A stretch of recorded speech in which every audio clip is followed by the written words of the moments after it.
सुष्मिता सेन शादी कर रही हैं। उस दिन मुझे एहसास हुआ कि महाभारत क्यों हुई। आज आप गेरुआ पहन लो, आज आपके जीवन की सारी चुनौती खत्म। मुझसे लोग पूछते हैं उत्साह कहां से आता है? शक्ति से। इसीलिए तो बुजुर्ग लोग शादी कर रहे हैं। जीवन मतलब युद्ध। उन्होंने मुझे कभी निराश नहीं किया। और दुनिया में राइज करने का सबसे अच्छा साधन है बेइज्जती।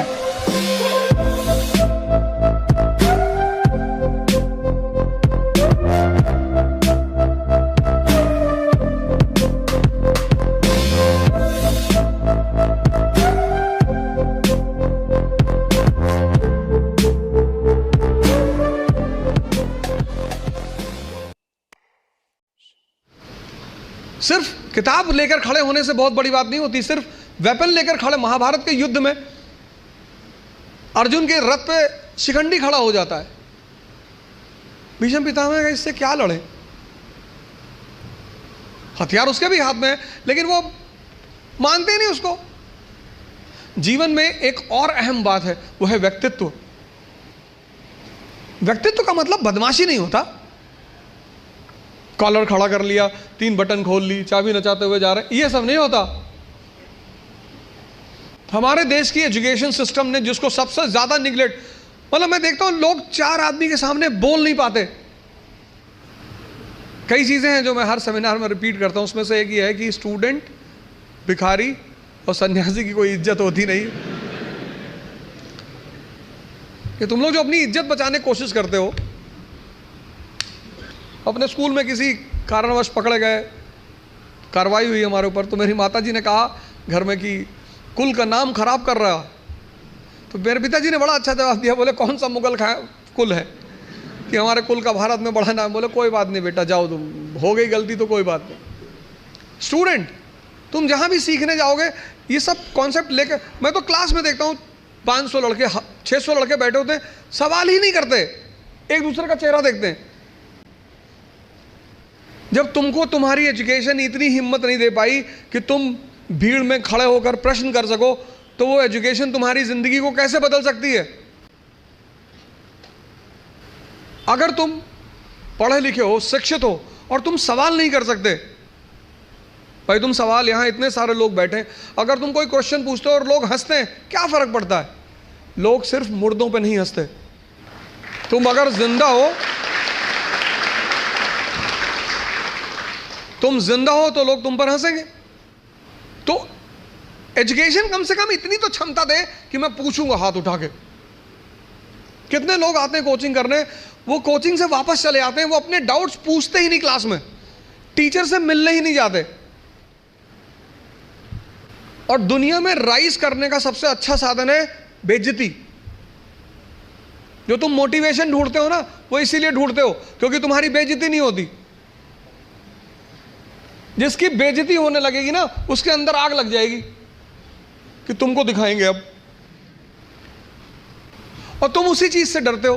भाई तुम क्लास में टीचर पढ़ा रहा है, तुमने कोई सवाल किया, टीचर ने डांट के बिठा दिया, बदतमीज कहेंगे, बच्चों जैसे सवाल करो, भगा देंगे क्लास।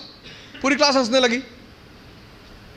कितनी आग लगी अंदर कि मास्टर आईएएस बनेंगे, बंद कराएंगे तुमको, कुछ भी हो जाए। तभी तो पढ़ोगे। या तो आप हंस हंस के लड़ोगे या रो रो के लड़ोगे। जीवन मतलब युद्ध। 2 लोगों के जीवन में कोई लड़ाई नहीं है। एक चपरासी के जीवन में, चपरासी, कुछ लोग मुझसे कहते हैं मुझे चैलेंजेस नहीं चाहिए लाइफ में। बहुत अच्छा, चपरासी बन जाओ। चपरासी का काम क्या है? साहब के ऑफिस के बाहर बैठा हुआ है, जो भी मिलने आया मीटिंग करा दी, वरना बैठे हुए, क्या फर्क पड़ता है? और वो भी चपरासी अगर ब्यूरोक्रेसी का है, जुडिशरी का है। भाई राजा से मिलने के लिए जो सबसे अहम आदमी होता है वो यही लोग होते हैं। यही इंफॉर्मेशन देते हैं, साहब कितने बजे आते हैं, साहब कितने बजे आते हैं, कहाँ जाते हैं, गोल्फ खेलने कहाँ जाते हैं। और या फिर जो लोग हरिद्वार चले गए, जिन्होंने कहा भैया हमें नहीं बनना आईएएस, हमें प्रधानमंत्री नहीं बनना, हमें कुछ बनना ही नहीं। आज आप गेरुआ पहन लो, आज आपके जीवन की सारी चुनौती खत्म, क्योंकि आपने मान लिया कि आप इस जीवन की लड़ाई में शामिल नहीं हो। लेकिन जीवन का मजा भी तो यही है और करना क्या है? भारत आज एक दुनिया का ऐसा देश है जिसके पास सबसे ज्यादा युवा हैं, और भारत आज दुनिया का एक ऐसा देश है जिसके युवा सबसे ज्यादा डिप्रेशन में है। इसीलिए तो बुजुर्ग लोग शादी कर रहे हैं।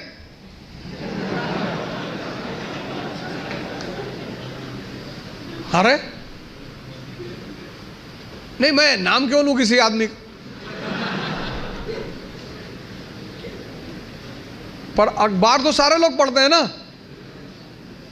डिप्रेस आदमी से कौन शादी करेगा? और जीवन की लड़ाई में दो ताकतें बहुत काम आएंगी, एक मन की और एक शरीर की। तुम जब भी ऊपर उठोगे तो ये ग्रेविटी तुम्हें नीचे खींचेगी ना, ऐसे समाज की ग्रेविटी है। हम जब आईएएस की तैयारी करने गए तो हमारे गांव में हर आदमी, मतलब एक साहब तो हंसना शुरू किया उन्होंने, और हंसते हंसते गिर गए वो। उन्होंने हमसे पूछा दिल्ली क्यों जा रहे हो? अब मेरा दिमाग खराब था, मैंने कह दिया मैं आईएएस की तैयारी। बोले आईएएस? फिर वो हंसने लगे और हंसते हंसते वो गिर गए। और उस हंसी का इतना रोल रहा मेरे जीवन में, मतलब उस हंसी ने मुझे एकदम मजबूत कर दिया था कि अब आईएएस ही बनना है। उस दिन मुझे एहसास हुआ कि महाभारत क्यों हुई।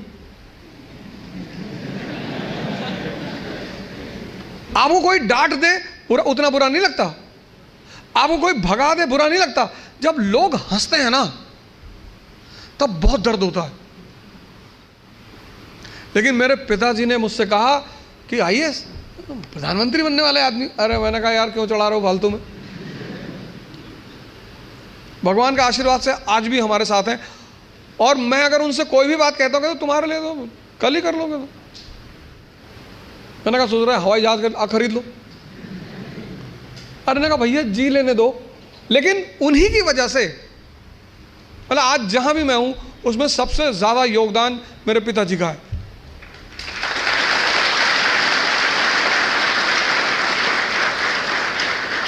और वो योगदान क्या है सबसे ज्यादा बड़ा? उन्होंने मुझे कभी निराश नहीं किया। हमेशा हर चीज में, अरे तुमसे क्यों नहीं होगा, तुम ही करोगे।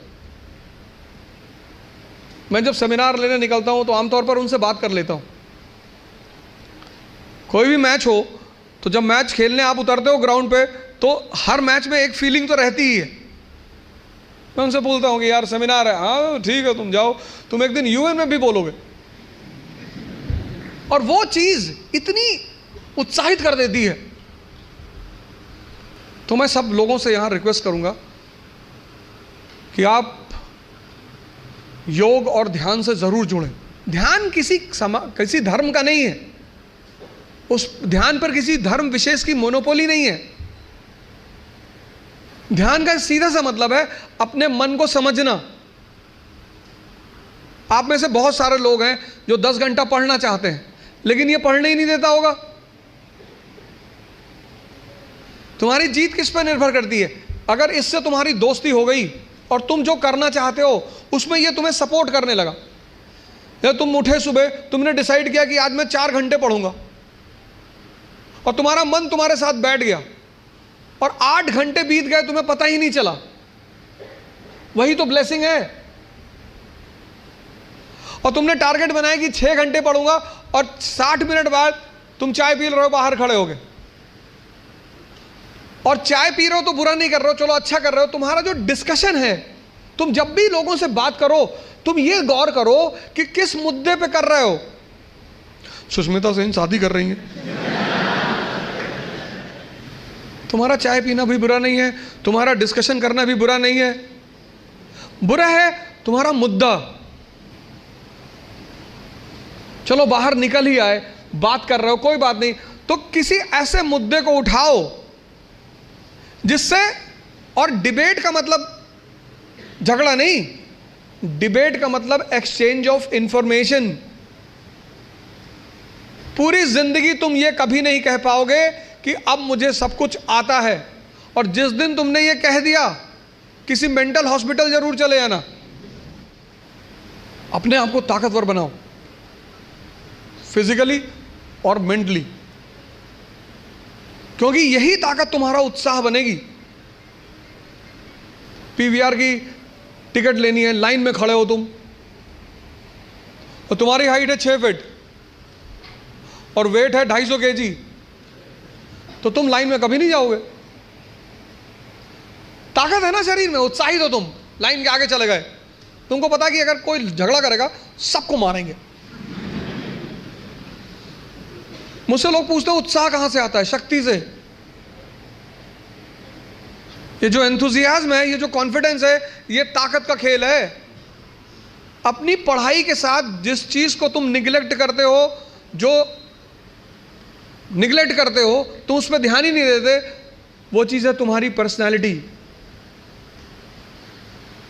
पढ़ाई के साथ साथ जो इक्वली इंपॉर्टेंट चीज है वो है पर्सनैलिटी, तुम्हारी साइकोलॉजी, तुम्हारा सोचने का तरीका।